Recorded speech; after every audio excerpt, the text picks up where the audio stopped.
ms.com/JOY. Minnesota has the only original wolf population in the continental United States, and 80% of Minnesotans believe the wolf should be protected. Howling for Wolves is asking Minnesotans to respect our true wildlife manager, the wolf. Their survival is critical to our ecosystems, our communities, and even our economy. As highly intelligent animals with strong social bonds, Minnesota wolves deserve to be protected and admired. Learn more at howlingforwolves.org. Let's live and let howl.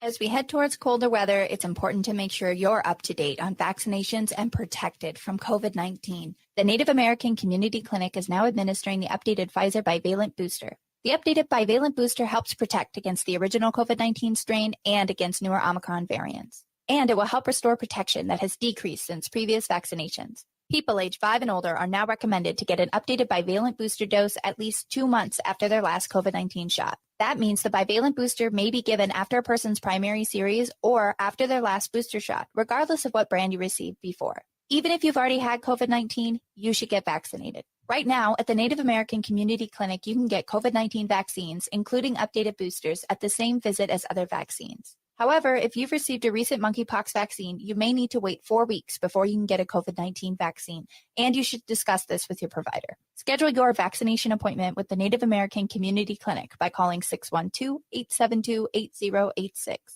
Hey, Cudahy to all my friends and relatives in 4 directions. This is Robert Pilot of Native Roots Radio presents I'm Awake. I'm here to ask you for your support. Finding honest Native-centered news is not easy. But with your support, we're able to provide accurate information about Standing Rock, Line 3, treaty violations, and COVID-19 in our Native communities. Please visit Native Roots Radio Network on Patreon and donate if you can. That's Native Roots Radio Network on Patreon, Pinagigi, and thank you for your support. Hey, Ogama, I've been hearing a lot about this term, climate justice. What is that? Climate justice is recognizing that the negative impacts of climate change don't affect all people equally. It also means transitioning from a fossil fuel-based economy to a more sustainable future. MN350 is one of the groups that's pushing for this transition to protect our futures. You can even get involved too. That's great, especially since I'm concerned about pipeline projects like Line 3. How can I help MN350? Just find them on Facebook or visit mn350.org. With your AM 950 weather, I'm Brett Johnson. Look for cloudy skies tonight with a low around 24, Saturday mostly cloudy with a high near 30, and Sunday partly sunny with a high around 31. Vinaigrette is locally owned and has been offering the finest olive oils and vinegars since 2009. At the store, you can taste a wide variety of oils and vinegars, and if you find something you like, they'll bottle it for you right on the spot. Vinaigrette is located off 50th and Xerxes in Minneapolis or at vinaigrettemn.com. Portions of Native Roots Radio may be pre-recorded. It's a good day to be indigenous. Get up, stand up. They are going to become more brutal. Couldn't cut, hit me cut again. Because all the hippies are trying to be Indians anyway. They're going to become more repressive because it's a matter of dollars and their illusionary concepts of power. Hey, Victor. We must live in balance with the earth. And also with recent happenings at Wounded Knee. I am awake. Welcome to Native Roots Radio presents I'm Awake, and I'm your host, Wakanja Hade. Hey, Cudahy to all my friends and relatives in 4 directions. You are listening to Native Roots Radio presents I'm Awake on the Civic Media Network all over Turtle Island. We're broadcasting live from our mothership and live all over Wisconsin. And tonight we have KFAI dropping in with us too. We're really excited to have a live broadcast here. And they're supporting a Native American month here. And we're live, and we had 2 other shows going on, and I was on earlier this morning, and it's just exciting stuff, Ogama. And I think what we'll do right now, just because of our interview we have, listen to me mumble here, our interview we're having, I'm just going to go right away to the interview with what is happening tonight. It'll all make sense once you listen to it, so let's listen to it. Oh, wow. Hey, everybody. I'm here with Beth Castle, and we got some important information to talk about what's happening tonight, Beth. We got some cool people here. You're cool too, Beth. I want you to, yes, I want you to introduce these great ladies and then take it from here and talk about this great event that's happening tonight.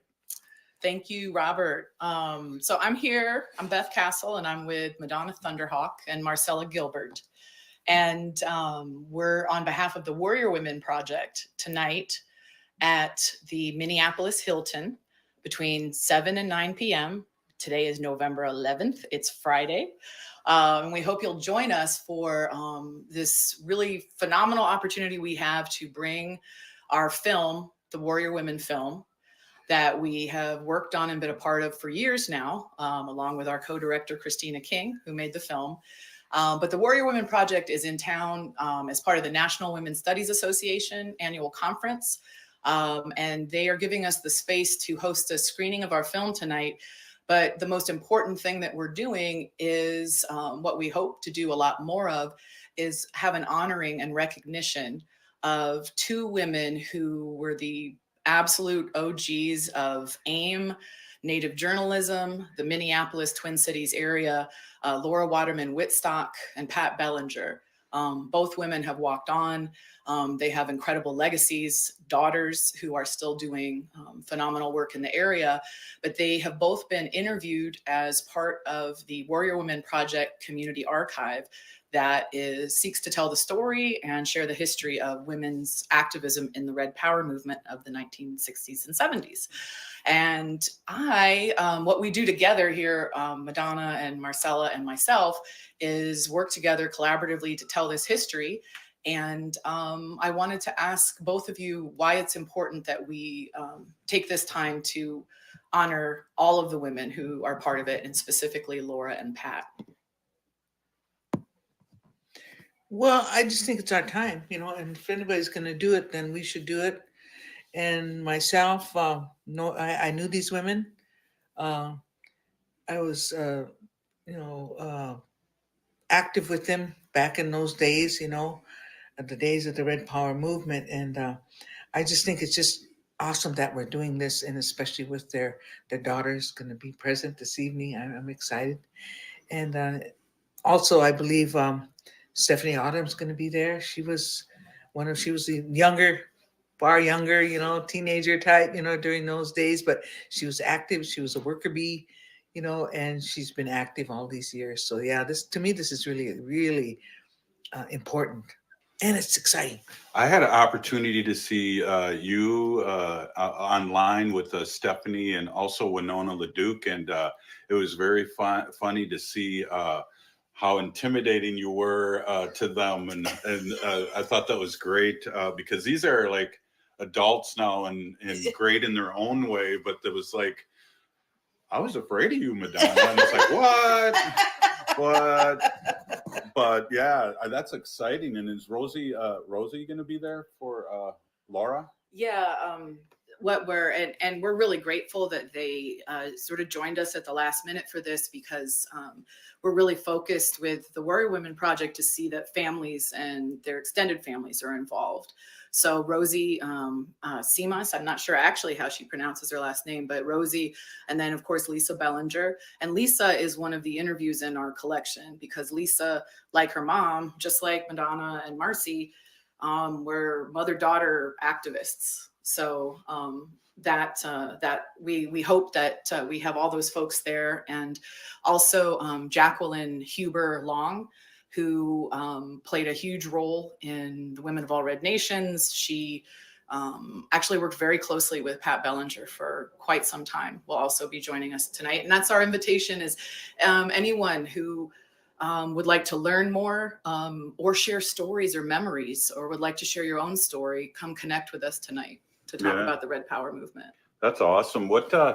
Lisa grew up in this, and she was like one of the first students at the Little Red Schoolhouse. I know I've seen pictures of her as young, but you also were young, and you're in the documentary too, taking pictures as a young person.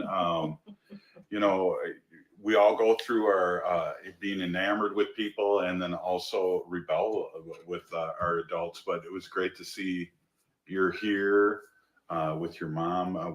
How do you feel about this? You're a big part of history. I think it's been overdue. It's a part of history that nobody knows. Nobody knew, and that there's. Of course, now you see it. Women are on the front lines everywhere. But in the film, it shows what was happening in the 60s and 70s, and all that was put in the rear or wasn't visible because all the attention was on the men. So I think it's great that this part of history is being shared, and I hope people, you're all invited. Come and check it out. It's going to be, it's really a good film. Yeah, it is. Well, one of the things too, it's interesting, Madonna, you have credentials of being at Alcatraz, and then you were low key at Wounded Knee, BIA. I know I saw you at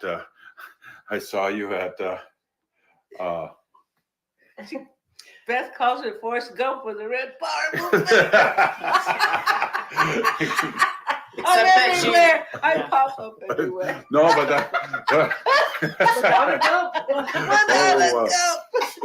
but you were low key because you didn't want the fuzz to know you were at Wounded Knee. I already told the fuzz. I said, no, I'm going home. I won't go anywhere near. So it's hard to find a picture of you there, but you were there, Forrest. I mean, Madonna. But I mean, I'm here talking to history, and we were joking in the beginning about me talking to Leonard Peltier on the phone, and it was just like, talking to history. Yeah. Really, and so I have a hard enough time talking as it is. So it's is it intimidating to talk to history itself? Right. Tell us history. Yeah. Yeah. And history's daughter. Well, you guys have to join them tonight. I'm sure it's going to be more serious than it is right now. I know. No, that's okay. We're all suffering from jet lag of some sort. But Beth, let's give another quick promo of what's happening tonight. Yeah, so just to close it out, well, first of all, warriorwomen.org. Also follow us on social media. That's always a great way. Actually, Robert always does a fantastic job of covering what's going on. So tonight, it's November 11th, Friday night, 7 to 9. We will have food there, so you want to get there right at the start. We've asked Powwow Grounds to cater. We wanted to support Indigenous local food folks, and they're going to provide some chicken wild rice soup, fry bread, and salad.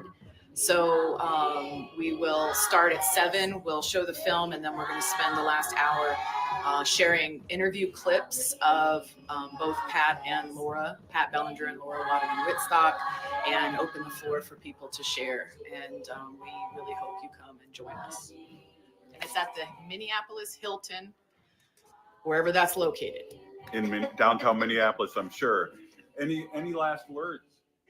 Hey, Ogama, I've been hearing a lot about this term, climate justice. What is that? Climate justice is recognizing that the negative impacts of climate change don't affect all people equally. It also means transitioning from a fossil fuel-based economy to a more sustainable future. MN350 is one of the groups that's pushing for this transition to protect our futures. You can even get involved too. That's great, especially since I'm concerned about pipeline projects like Line 3. How can I help MN350? Just find them on Facebook or visit mn350.org.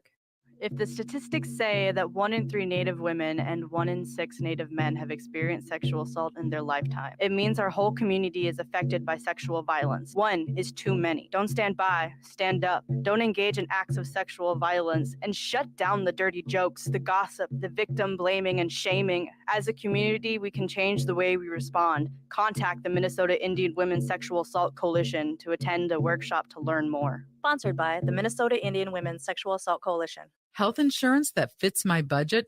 I'm covered. I needed health coverage I could count on and afford. MNsure helped me find a plan that works for me, and they helped me save money. Did you know that most Minnesotans qualify for savings through MNsure? And they have free experts who can help you sign up for coverage. Go to MNsure.org today and get started and get covered. That's MNsure.org. MNsure.org. J&S Bean Factory is a native-owned, community-supported, cozy, artsy coffee shop which offers roasted on-site beans, live music, and baked goods. Relax in the beautiful outside patio. City Pages writes, voted top 10 coffee shops. Tucked into a quiet corner of St. Paul's Highland Park neighborhood, this coffee shop roasts beans on-site from the best coffee-growing countries in the world. Located at 1518 Randolph Avenue, St. Paul. The good stuff.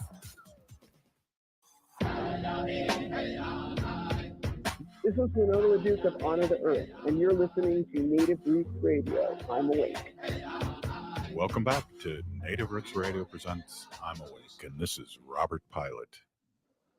Hey everyone, I just wanted to let you know this portion of the show is brought to you by MNsure.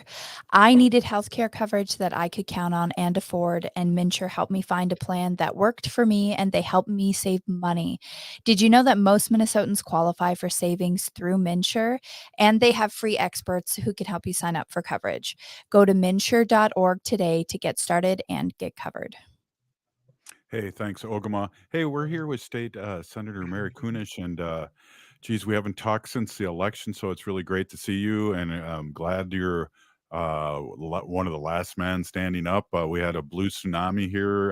You're going to have help in the Senate, and so really excited what's happening here in Minnesota. Well, good evening, everyone.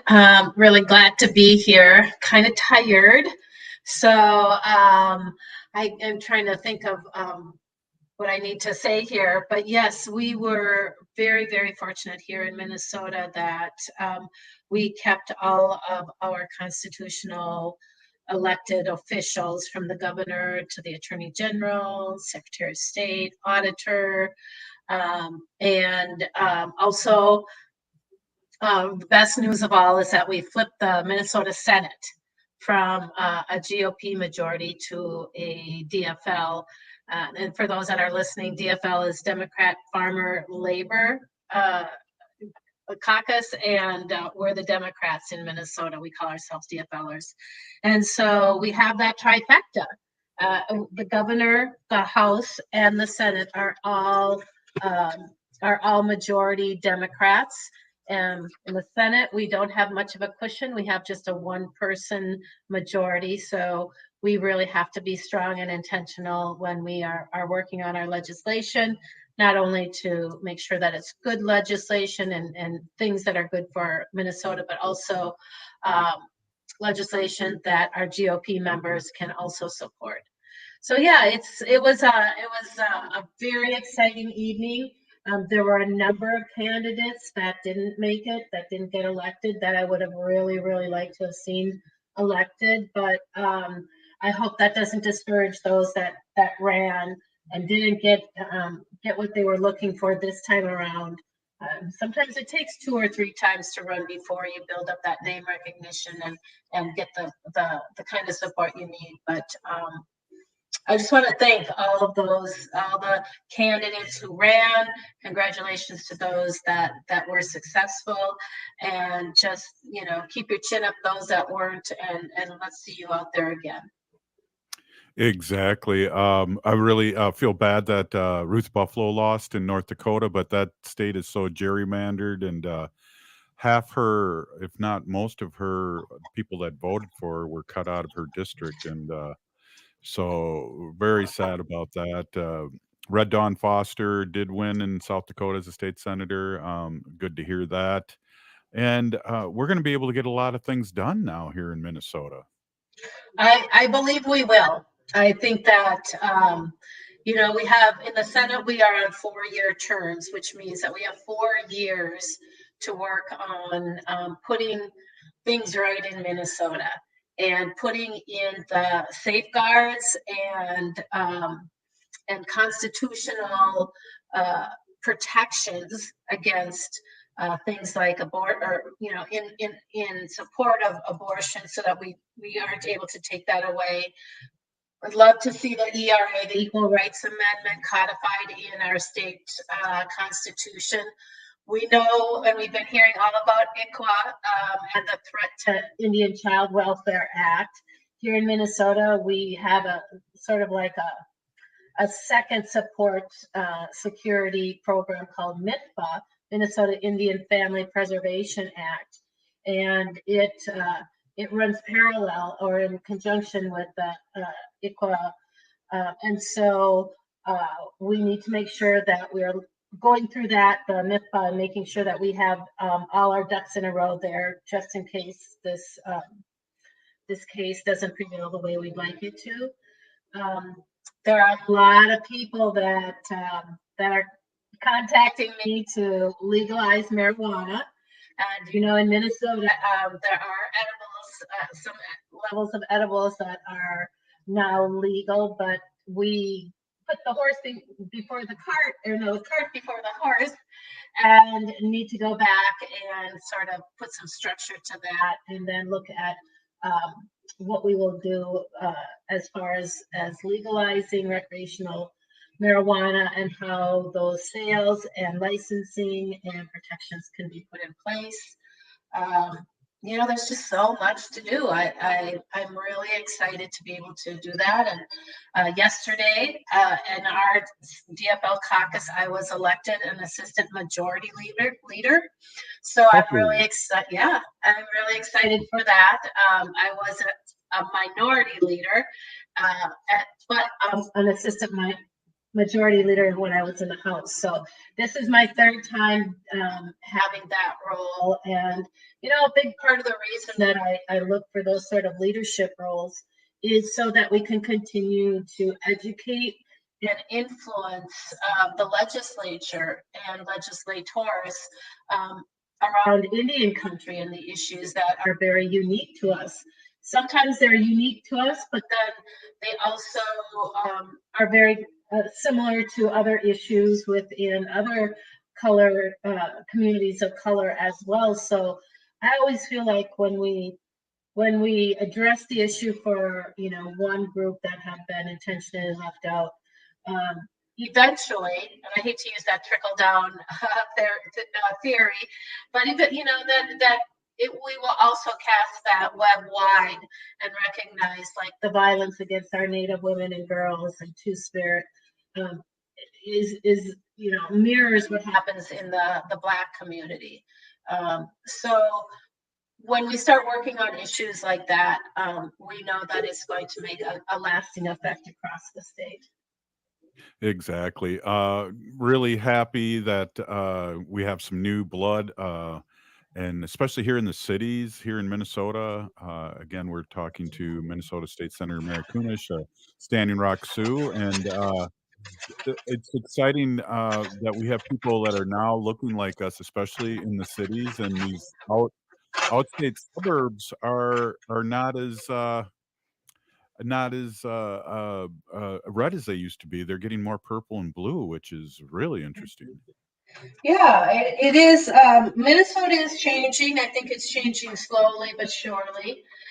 We have the largest group of BIPOC legislators in the Minnesota Senate that we've ever had.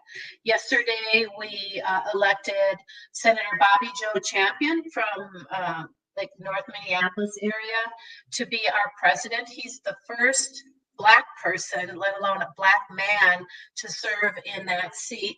We have our first Black women elected and Somali Muslims elected to the Minnesota Senate. We just went from four folks of color in the Minnesota Senate to I think 10. And so things are changing, and they're changing in a good way. And I'm just really excited to be a part of that. Yeah, and we're excited too. And again, congratulations on your new position, which I know you're going to do great. And we're really excited to get reports, and we're really on pins and needles here nationally too. The red tsunami that all these polls and everything said was going to happen, probably didn't think of Gen Z and the new voters and the women that were not happy with the way things were happening. So really excited, and fingers are crossed too nationally. Yeah, I feel the same way. I think there are those that are realizing that Magna and the past president. Those kind of influences are really destructive. They are not constructive. They are so destructive and so divisive that I hope that Republicans and others are really thinking long and hard about their role in dividing this nation instead of bringing it together. And so there's a lot of work to be done, that's for sure. Yeah, we got 2 minutes here. I just hit the bumper music up. Now Ogama's giving us the cue. Stick with us, State Senator, if you can. It's exciting. I think we're all tired, but we're all tired in a good way. And I'm really, really excited for what the DFL can do here in Minnesota and legalize marijuana for those who want to partake, because I think it's, and get the people out of prison that were put in prison because of this and craziness, especially, well, we'll get into this more. Hey, you're listening to Native Roots Radio presents I'm Awake, and we'll be right back after this short break. Stay with us.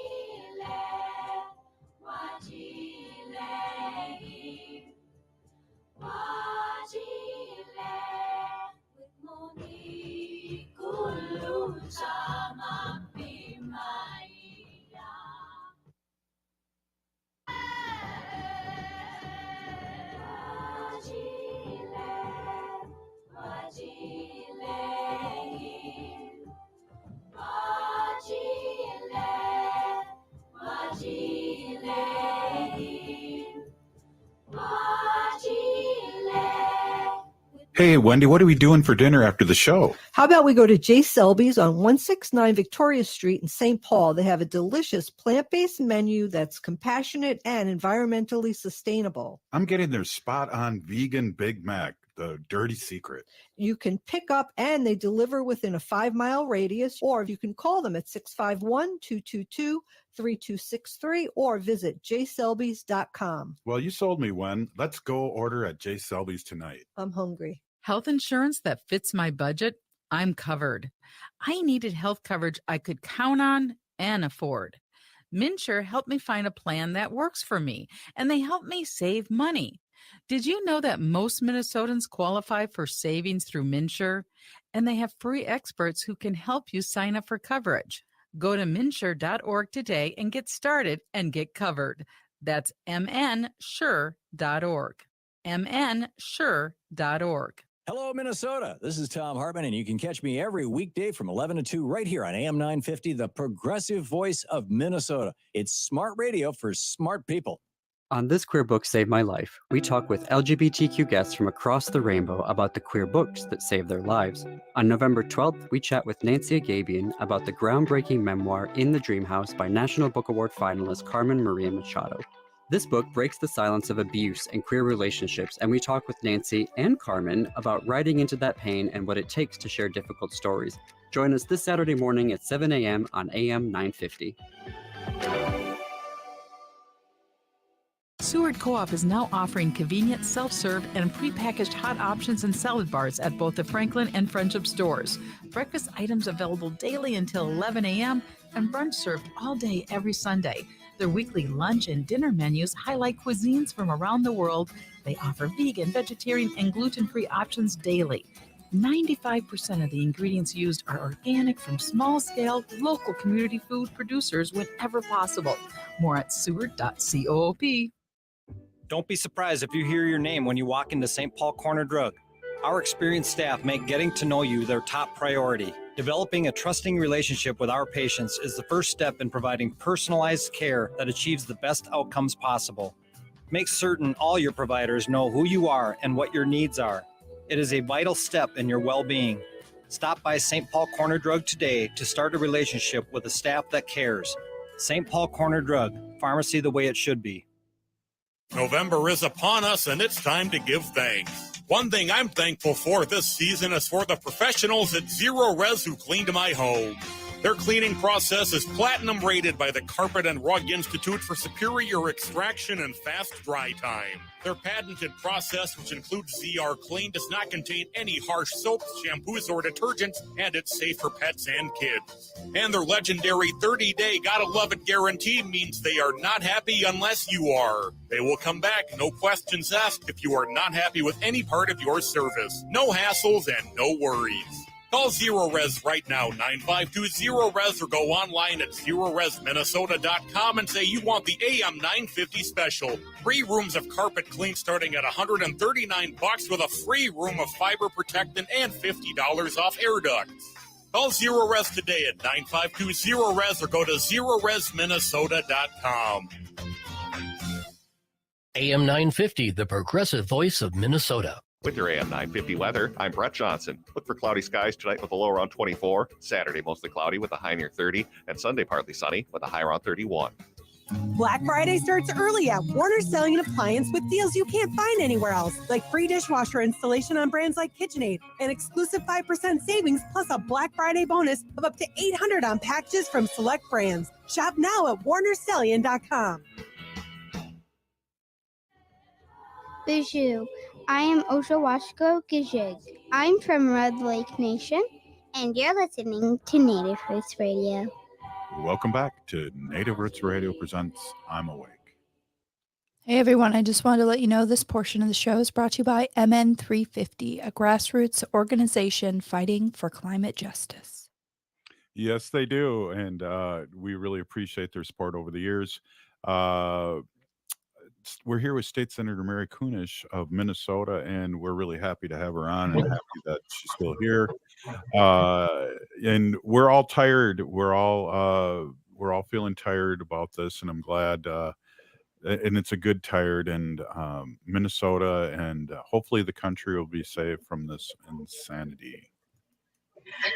Right. I think there was some real concern that there would be some violence at some of the polling places. There would be intimidation. There would be unwarranted suggestions of poll tampering or something like that. But we didn't hear that. We didn't see it. And so for that, I am very, very thankful, especially after what happened to Nancy Pelosi's husband, the invader who hit him on the head with a hammer and was planning to do all kinds of atrocious, awful things to Nancy Pelosi. You just don't know who's out there and what the plan might be, but it appears that we didn't see any of that. We didn't hear any of the, the negativity that we had been warned about. And so in that way, I'm very, very thankful, but that doesn't mean that we're over the hump of this kind of, real strong disconnect, especially political and in ways that aren't going to serve our communities the best way. Yeah, exactly. And it's giving less power to the former POTUS too, because he's really his plans did not go well, and the people that he put out front did not do as well as he hoped to nationally, and so there's that. But it's going to take a while for all that energy to cool down, and we don't know how long. Hopefully, it's a short time, but it's a frightening time, and I'm glad the Gen Zers and the women and everybody that went out and voted did vote.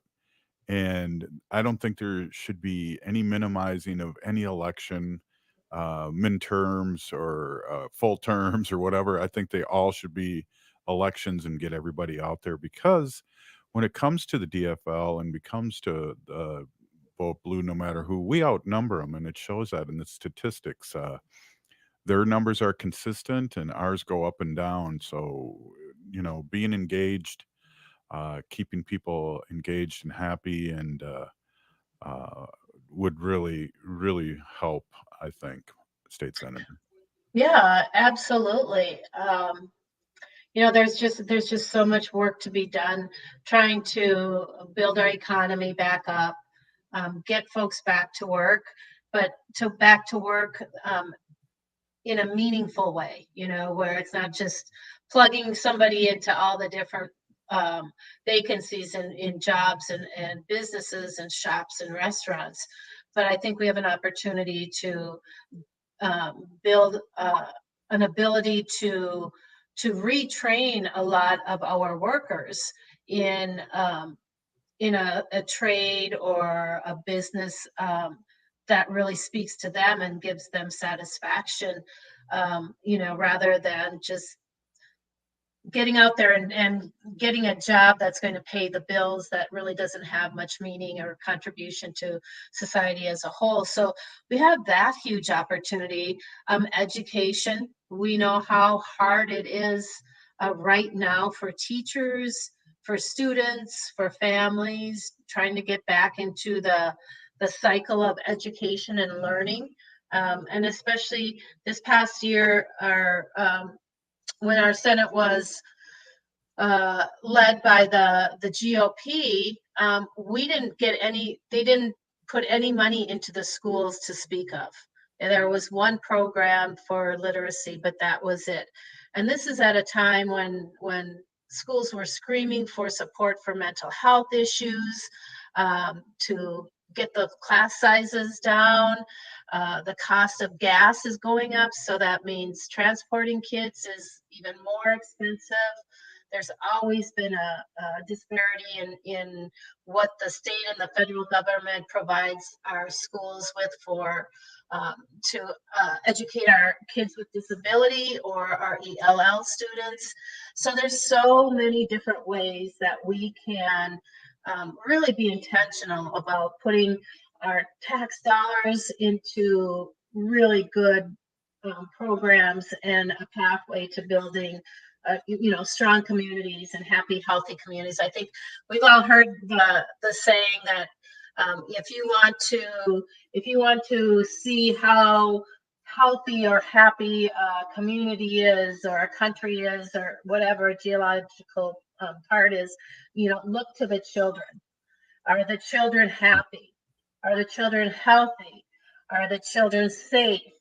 And if you can answer those kind of questions, then that's a really big indicator that you're doing something right.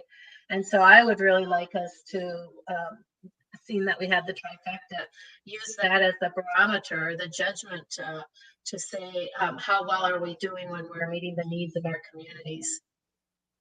Yeah, Mary, I saw the superintendent, believe it or not, of St. Paul Public Schools when I was voting early, and he was too. And I think you and I have joked about this over the years that we, when we're retired from our JLBs, maybe going back as a paraprofessional, and because we love kids and the whole vibe so much. But there are 76 paraprofessional openings in St. Paul Public Schools right now, Yeah. what he said. And I don't think that they get paid enough. And I know you've worked with a lot of great paras, and I know I have, and they're boots on the ground. They're right there with the kids, and really would like to, along with marijuana, look into that. Yeah, absolutely. I would 100% agree that we have historically failed to really provide a living wage for those school employees. And it's important to remember that those employees have that 9-month span of ability to earn money. And then, of course, when school's out of session, they are not receiving any kind of salary. And they can't, at least in Minnesota, they are barred from applying for unemployment.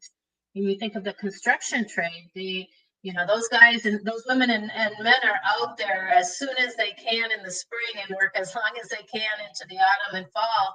But when they're not working, they're getting unemployment. And I think not only do we have to really pay a living wage, a true living wage to those folks, because they are doing the work that is so important, but also then make sure that they have the ability to access unemployment, and that we are providing, a really robust support system of benefits. I had assistants in my library who the reason she was there was to pay for the health insurance for her family. And most paychecks, there was like nothing left at all from her salary, because everything went to that health care, the insurance for their family. So that's just not right. That's just not the way it should be. And we need to make sure that we're treating those people with the utmost respect, because they are doing the hardest work of all.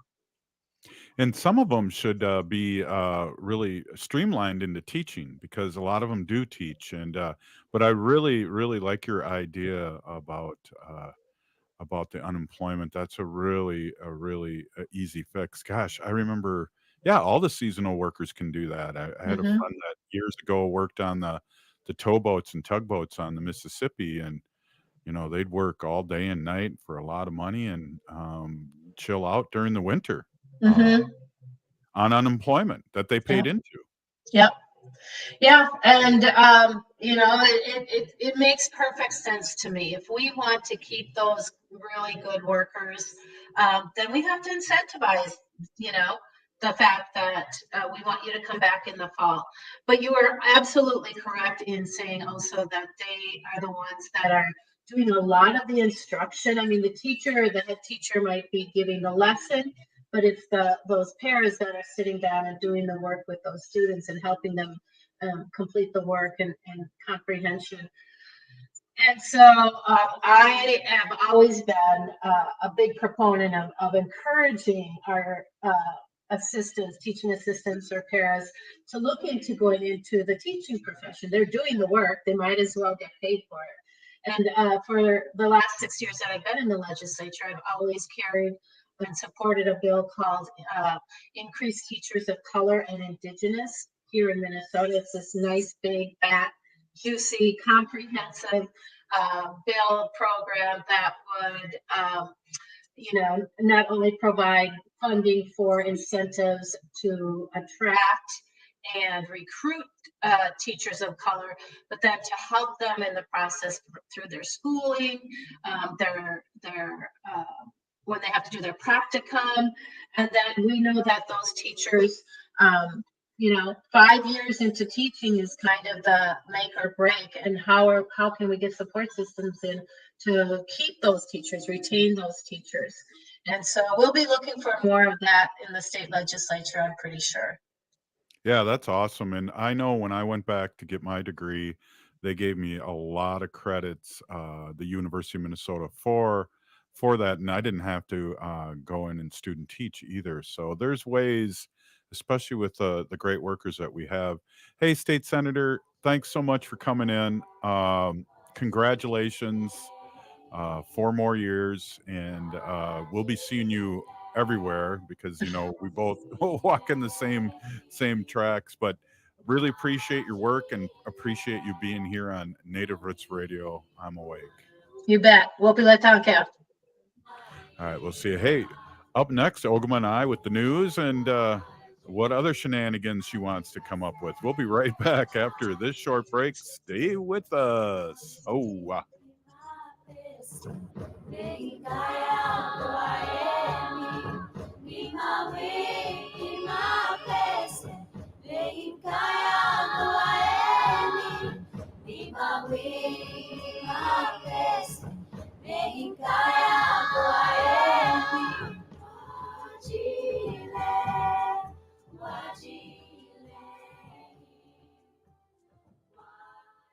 As we head towards colder weather, it's important to make sure you're up to date on vaccinations and protected from COVID-19. The Native American Community Clinic is now administering the updated Pfizer bivalent booster. The updated bivalent booster helps protect against the original COVID-19 strain and against newer Omicron variants. And it will help restore protection that has decreased since previous vaccinations. People age 5 and older are now recommended to get an updated bivalent booster dose at least 2 months after their last COVID-19 shot. That means the bivalent booster may be given after a person's primary series or after their last booster shot, regardless of what brand you received before. Even if you've already had COVID-19, you should get vaccinated. Right now, at the Native American Community Clinic, you can get COVID-19 vaccines, including updated boosters, at the same visit as other vaccines. However, if you've received a recent monkeypox vaccine, you may need to wait 4 weeks before you can get a COVID-19 vaccine, and you should discuss this with your provider. Schedule your vaccination appointment with the Native American Community Clinic by calling 612-872-8086. Minnesota has the only original wolf population in the continental United States, and 80% of Minnesotans believe the wolf should be protected. Howling for Wolves is asking Minnesotans to respect our true wildlife manager, the wolf. Their survival is critical to our ecosystems, our communities, and even our economy. As highly intelligent animals with strong social bonds, Minnesota wolves deserve to be protected and admired. Learn more at howlingforwolves.org. Let's live and let howl. Hey, Ogama, I've been hearing a lot about this term, climate justice. What is that? Climate justice is recognizing that the negative impacts of climate change don't affect all people equally. It also means transitioning from a fossil fuel-based economy to a more sustainable future. MN350 is one of the groups that's pushing for this transition to protect our futures. You can even get involved too. That's great, especially since I'm concerned about pipeline projects like Line 3. How can I help MN350? Just find them on Facebook or visit mn350.org. Hi, I'm Jane Fonda, and you're listening to Native Roots Radio. And we're back to Native Roots Radio presents I'm Awake, and this is Robert Pilot.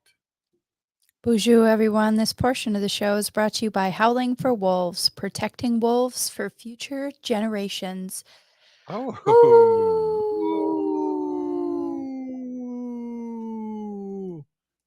Ooh. Hey, That is a Friday howl if I ever heard one. yeah, definitely. Hey, that was great having State Senator on and the OG crew earlier. And so we usually lead off the show with the news. So I know you have a few things that are important that need to be brought up. So I want to just swing part of the end of the show back to you, Ogama. Yeah, absolutely. Miigwech for that, Robert. I'm Ogama Ganuakwe, and I'm a member of the Red Lake Nation in northern Minnesota. And I usually have news at the beginning of this, at the beginning of this show, but today we're tucking it in at the end here. And the big thing that I want to talk about is there's new information that just came out in a media advisory from the group Wadukawad Miigwech, which is those who protect the beaver. They're a citizen science and monitoring group, and they are now sharing findings on the ecological harms that have happened from the Line 3 or Line 93 pipeline construction that occurred between 2020 and 2021 in Minnesota. If you're not up to date, Line 3 was highly contested by the Native people in Minnesota and by many water and environmental advocates as well. And the Minnesota Department of Resources has identified and publicly made aware, everyone in the state, 3 sites where the Canadian multinational company Enbridge pierced aquifers while they were constructing the Line 3 pipeline. But volunteers with the independent monitoring group, Wadukawak Miigwech, have said that there's permanent disturbance of surface and groundwaters with ecological damage at least 45 sites across the headwaters of the Red River of the North, the Mississippi River, the St. Louis River, and in the Lake Superior watersheds. So far, the state of Minnesota has fined Enbridge and taken some legal action against the company for harms to water across the state. And last month, the Attorney General, Keith Ellison, announced that the state was pressing criminal charges against Enbridge for the aquifer breaches. And the Minnesota DNR and the Fond du Lac Band of Lake Superior Chippewa have reached agreements with the company for additional restoration and monitoring funds. However, earlier this year, the DNR had fined the company for damage to the first identified aquifer breach site near Clearwater, Minnesota. But the state's response so far has been pretty based on very limited data and has not really accounted for the full extent of the disruption that's happening and that has happened to the surface and the groundwater. To be clear, NPR covered this story in early 2022, talking about the different aquifer breaches that had happened from Enbridge, and they just updated it again in March with the 3 sites. So Enbridge had lost $50 million gallons of groundwater at Enbridge's Clearbrook terminal in January of 2021. There was a second breach that occurred near LaSalle Creek in Hubbard County and released 9.8 million gallons of groundwater before Enbridge reported it had stopped the flow. And then the third breach was on September 10th near the Fond du Lac Band of Lake Superior Chippewa Reservation in St. Louis County, and the groundwater began welling up as crews removed the sheet piling after finishing construction on that stretch of the pipeline. And that leak has resulted in the release of nearly 220 million gallons of groundwater. The agency also said the breach is potentially affecting the Dead Fish Lake, which is an important wild rice water lake for the Fond du Lac Band of Ojibwe, and the agency being the DNR. The Fond du Lac Band of Ojibwe actually had to end their put a ban on ricing on their lakes because this year the wild rice at the Fond du Lac community was very ill and it wasn't safe to rice. So these are real consequences that have happened as a result of the Line 3 pipeline being constructed here in Minnesota. And Wadukawag Amikwag is calling on state and federal agencies to join them in adequately monitoring these harms and for those findings to inform the permitting decisions on proposed Line 5 in Wisconsin for Enbridge's next project that runs through most of northern Wisconsin and into the Straits of Mackinac in northern Michigan as well. So next Thursday, November 16th at 12 p.m. Central Time, Wadukawag Amikwag will publicly present an overview of their extensive findings of aquifer upwellings and other ecological disruptions along the Line 3 pipeline route, and you can RSVP at sierraclub.org or on Facebook, social media, and you can also find the information on Wadukawag Amikwag's YouTube page. So Robert, that was a lot of information all at once, but this is all stuff we knew that was going to happen, correct? Right. And then I was just thinking too, Ogama, we hear, again, news that you don't hear anywhere else here on Native Roots Radio and Pinagigi for that. I was just thinking too, with the ICWA and the Supreme Court and the money, the lawyers and that are backing up this family, are doing it pro bono, and they're oil and Enbridge lawyers, and so it's a direct attack at our sovereignty, but also clean air and clean water all over Turtle Island. So again, thank you for that. But it just makes me, I always think about connecting the dots backwards, and people say follow the money, but the same thing. It's like, oh, what's going on here? And people need to know that. So a big Pinagigi.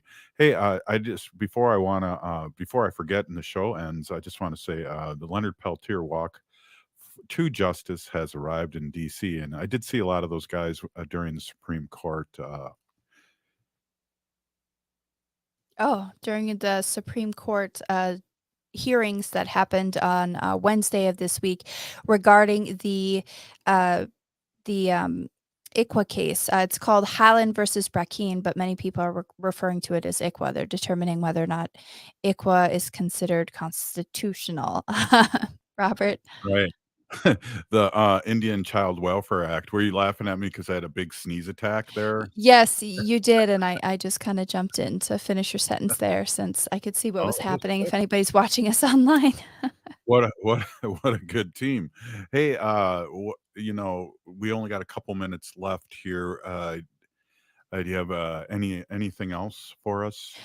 I just wanted to touch base on this one thing that I seen earlier this year, and it relates all of this with Line 3 to Enbridge and ICWA, and a big part of it, it came from Twitter, and this thread that I read came from Auntie Wayote's Bad Advice column, but bear with me.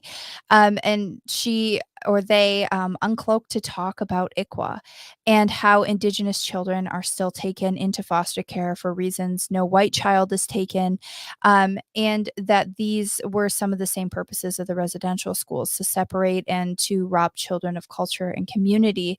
And these stereotypes affect their ability to reconnect to their community. But the trouble with this, as Robert was saying, is that if we determine ICWA to be unconstitutional if ICWA is overturned and we cannot protect our way of life and our sovereignty to raise our children in our culture, the real issue comes down to oil.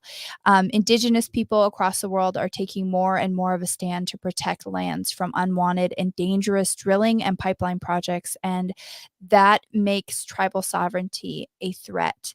And if we lose the right to keep our own children within our nations, there's not going to be, that sets a really dangerous legal precedence to remove tribal sovereignty, which would then open up native lands, which hold some of the most biologically diverse forests and waters and protected areas throughout the entire world. That opens them up to these dangers with pipelines. And that's really what the problem with this ICWA case boils down to. Hey, Pinagigi Ogama, I'm heading to the Hilton in Minneapolis and checking out the OGs, but I just want to give a quick shout out. Next on KFAI, we're going to have Ho-Chunk member and former President John Greendeer, the best of Ho-Chunk Nation, and stay listening. He's awesome. I just want to end the show with, if you're listening to the show, you're part of the resistance from Chief Plentycoops. The ground in which we stand on is sacred ground. It is the blood of our ancestors. We need to resist, divest, join a group, and run for office. We're still here. We are the 7th generation. Free Leonard Peltier now. Warmer weather is here, and that means it's time